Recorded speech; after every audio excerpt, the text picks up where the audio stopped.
Kalau korang tengok kedua-dua video dashcam ni nampak macam lebih kurang sama je kan dari segi dia punya kualiti video. So kenapa nak pilih sama ada A510 ataupun A500S? Masa siang nampak semua cantik kan, tapi bila malam yang belah kiri tu dia lagi clear daripada yang belah kanan tu. So nak tahu kamera apa yang belah kiri tu? Stay tune in this video. 70mm A500S dengan 70mm A510. Mana satu yang korang nak beli kan? This one yang latest one lah, yang baru punya A510. Tapi dari segi dia punya resolution sama je, 2.7K. And dia boleh record dua recording ataupun dua channel recording. Dia boleh record bahagian depan, dia boleh record dekat bahagian belakang. Tapi apa beza dia? Aku akan review dekat dalam video kali ni. Kita akan tengok dia punya kualiti video. Kita akan tengok apa kelebihan yang ada pada A510 yang tak ada pada A500S. So, let's go. Okay, kita tengok dekat dia punya kotak dulu guys. Yang belah kiri ni A500S and yang belah kanan ni A510. Kalau korang tengok dia punya saiz kotak kan, lebih kurang sama je ataupun memang sama. A500S and A510 ni dia punya saiz kotak je sama je.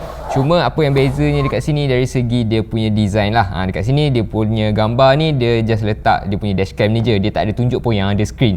Tapi A510 dia letak gambar screen dekat sini. Tapi yang A500S ni ada je screen. Tapi dia tak tunjuk dekat dalam ni. Lepas tu dari segi dia punya rear camera ni, yang A500S pun ada juga. Kalau kau tengok kat sini dia tulis rear camera set. So satu set semua dah complete dah dekat dalam ni. So basically dari segi luaran semuanya sama, kecuali dari segi dia punya sistem untuk kedua-dua buah dashcam ni, antara A500S and A510. Kat sini kau boleh tengok A510 dia menggunakan sensor Sony Stravis 2 IMX675, tapi yang A500S ni dia guna sensor lain. And dari segi dia punya features boleh dikatakan semuanya sama. This one both of the dashcam boleh buat dua recording. So dia boleh record bahagian depan and bahagian belakang. Dia boleh connect dengan dia punya apps and ada banyak lagi guys. So kita tak nak tengok dia punya kotak je, kita nak tengok dia punya dashcam. Kalau aku letak dekat sini kan, agak-agak korang boleh bezakan ke tak yang mana satu A510 and yang mana satu A500S. Aku rasa korang tak boleh nak bezakan sebabnya just sama je dari segi dia punya size, dari segi dia punya design, dari segi dia punya kamera. Kau boleh nampak kat sini memang identical, memang sama je, kecuali dari segi dia punya sistem yang ada kat dalam kedua-dua dashcam lah yang macam aku bagi tahu tadi. And untuk bezakan dia, korang boleh tengok kat sini yang atas ni dia dah tulis dah yang A500S sebabnya dia ada tulis yang Cam Pro Plus. This one yang A500S and this one A510. Dia dah tulis dah A510. So tu je untuk nak membezakan antara dia punya dashcam ni, antara A500S and A510. Dari segi design kau boleh tengok lah, dari segi dia punya size screen, dari segi dia punya button, semuanya sama guys. Side button pun lebih kurang sama je semua. Dia punya slot memory card, dia punya port-port yang ada kat bahagian tepi ni semuanya sama guys. Okay, so kita dah pasang dah dua-dua dashcam ni. Kita nak buat side by side comparison. Yang belah kiri tu A500S, yang belah kanan tu A510. So dekat sini yang paling kontras sekali apa yang kau boleh tengok dari segi dia punya screen dekat sini. Dia punya size screen sama je, cuma yang A510 ni dia ada jam dekat sini. So dia tak akan display dia punya dashcam ni sepanjang masa, ataupun kalau dia off dia akan off terus kan kalau yang A500S ni. Tapi this one dia ada jam ni, so it's better yang A510 ni. Untuk 70mm A510 ni, kalau korang tengok kat atas ni dia ada untuk footage ataupun untuk kamera belakang. So ni nama dia PIP ataupun Picture in Picture. So korang boleh tengok kamera depan and korang boleh tengok kamera belakang at the same time. Okay, this one pula A500S. Dekat A500S ni dia tak ada Picture in Picture. So kalau kita nak tukar kamera, tekan ni, dia akan pergi this one yang rear recording ataupun kamera bahagian belakang. Switch to front facing recording. And this one yang bahagian depan. So dia tak ada PIP tu. So korang tak boleh nak tengok dua sekali dekat sini. Untuk A500S dia ada sistem ADAS dekat sini, sama juga dengan A510. Dia ada ADAS kat situ. Nampak? This one ADAS and this one pun ADAS. ADAS dia ada 3. Dia ada lane departure, front collision, dengan dia bagi warning kat korang kalau kereta depan tu dah bergerak. And dia punya ADAS ni kan, kalau korang tengok dekat skrin ni dia ada indikator kat situ. Kalau kereta tu dah dekat, dia akan jadi warna merah and dia akan sebut ataupun dia akan bagi warning kat korang semua. Attention to the vehicle ahead. Sama juga kalau korang tukar lane, dia akan bagi tahu lane departure kat situ and ada line yang warna merah dekat situ. Lane departure. And kalau korang berhenti dekat traffic light, kereta depan tu dah jalan, dia akan bagi tahu juga dekat korang semua. Vehicle ahead motion detected.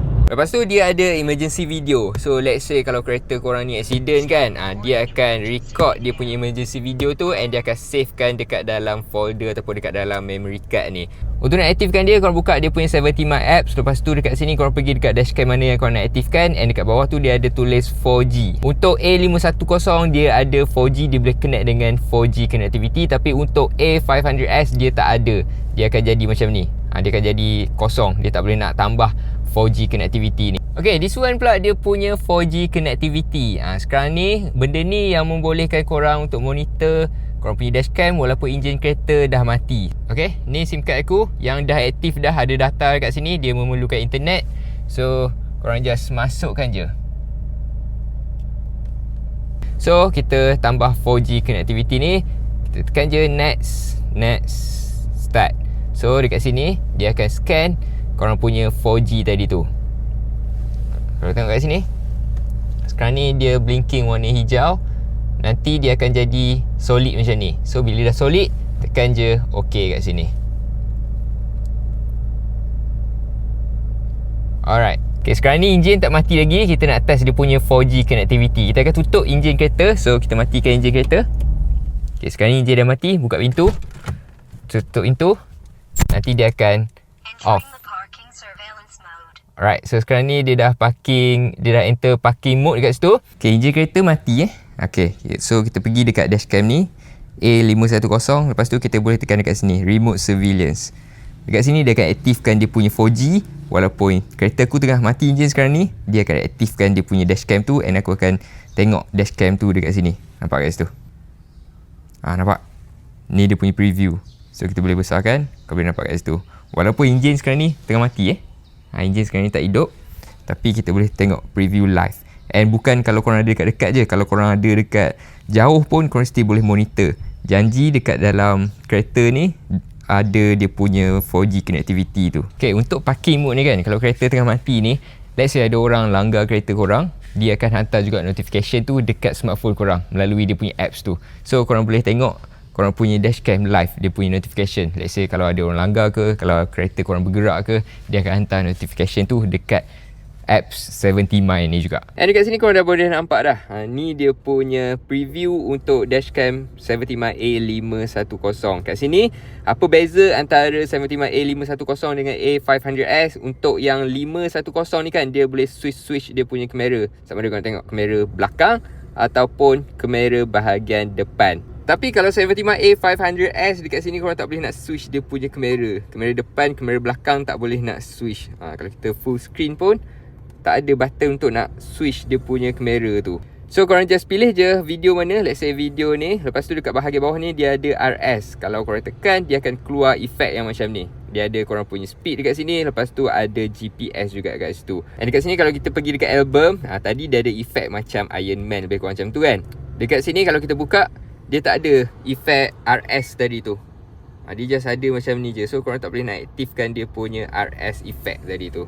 Kalau kita tengok side by side dari segi kualiti daripada kedua-dua dashcam ni, nampak macam lebih kurang sama je kan. Sebab dekat sini resolution untuk kedua dashcam ni adalah 2.7K bersamaan dengan 1944p. Untuk kedua dashcam ni juga dia support 60fps. Cuma perbezaan dia adalah dari segi sensor yang terdapat pada kedua-dua dashcam ni. Untuk 70 My A510, dia menggunakan sensor Sony Starvis 2 IMX675. And untuk 70 My A500S pula, dia guna sensor Sony IMX335. Maybe perbezaan yang kontra dekat sini korang boleh nampak adalah dari segi dia punya white balance ataupun dia punya color temperature. Untuk 70 My A500S, dia punya warna nampak macam kuning sikit.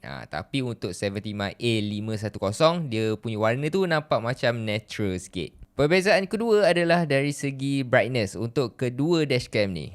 A510 nampak lagi terang dekat situ. Tapi dia punya kontras tu kurang sikit lah kalau kita nak bandingkan dengan A500S. Dari segi image quality memang tak nampak banyak beza langsung. Kalau korang zoom kat situ pun still boleh baca nombor plate kereta tu dengan jelas untuk kedua-dua dashcam ni.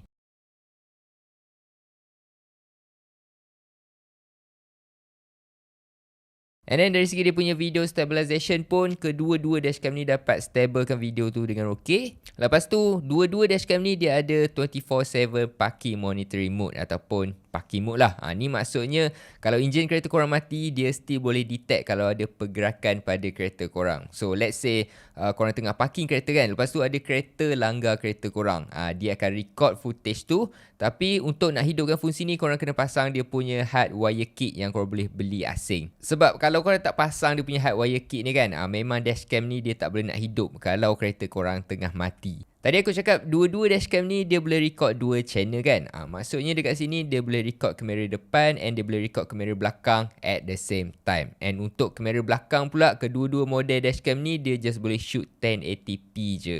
Yang 2.7K just untuk kamera depan sahaja. Tapi walaupun 1080p je, quality video untuk kamera belakang ni dia punya video still jelas untuk nak baca nombor plate kereta tu. Tak ada banyak perbezaan pun. Sama je dua-dua ni, dashcam daripada A510 and A500S ni. Cuma macam kamera depan tadi lah, yang A510 ni dia terang sikit kalau kita nak bandingkan dengan A500S. Kalau korang sekali tengok kan, maybe tak nampak beza pun. Tapi kalau korang tengok betul-betul secara detail, korang nampak lah dia punya perbezaan tu. Tapi to be honest, tak kontra sangat pun. Okay, untuk waktu malam pula, yang ni memang kontra. Korang boleh nampak dekat situ. Dekat sini, korang boleh nampak yang dashcam daripada 70mm A510 dia lagi clear and terang kalau nak dibandingkan dengan A500S. Untuk A510 korang boleh nampak langit tu memang clear, memang terang kan. Yang A500S dia punya langit tu memang gelap, memang pitch black. And untuk dia punya noise pun, untuk A510 ni, dia kurang noise tau. Dia just nampak smooth je dekat situ. Dekat bahagian jalan raya pun kalau kau tengok, kalau kau boleh nampak perbezaan kat situ antara A510 dengan A500S, yang A510 ni dia lagi clear untuk korang nak tengok jalan tu. Okay, this one scene yang tak ada lampu ataupun tempat yang tak ada lampu jalan langsung, tapi korang boleh tengok kat situ A510 memang terang guys. A510 ni dia nampak terang macam mata aku tengah nampak masa aku tengah drive ni tau. Dia memang nampak macam tu. Tapi kalau untuk A500S dia memang nampak gelap guys. Tempat yang gelap dia lagi nampak gelap. Kamera belakang pula untuk waktu malam macam mana kan? Macam biasa, A510 dia lagi clear and dia lagi terang kalau kita nak bandingkan dengan A500S. A510 boleh tengok nombor plate kereta dengan jelas, tapi A500S dia gelap and blur dekat situ. So guys, macam mana perbandingan ataupun comparison antara 70mm A510 dengan A500S? To be honest, produk daripada 70mm semuanya okey. Tapi kalau kita nak compare antara model dua model ni kan, aku rasa this one lah better, A510. This one is the latest one. Of course dia dah ada improvement daripada model yang sebelum ni. So kalau korang nak beli produk daripada 70mm ataupun A510 ni, aku dah sediakan link dekat aku punya video description. Korang just boleh tekan je dekat situ. Alright,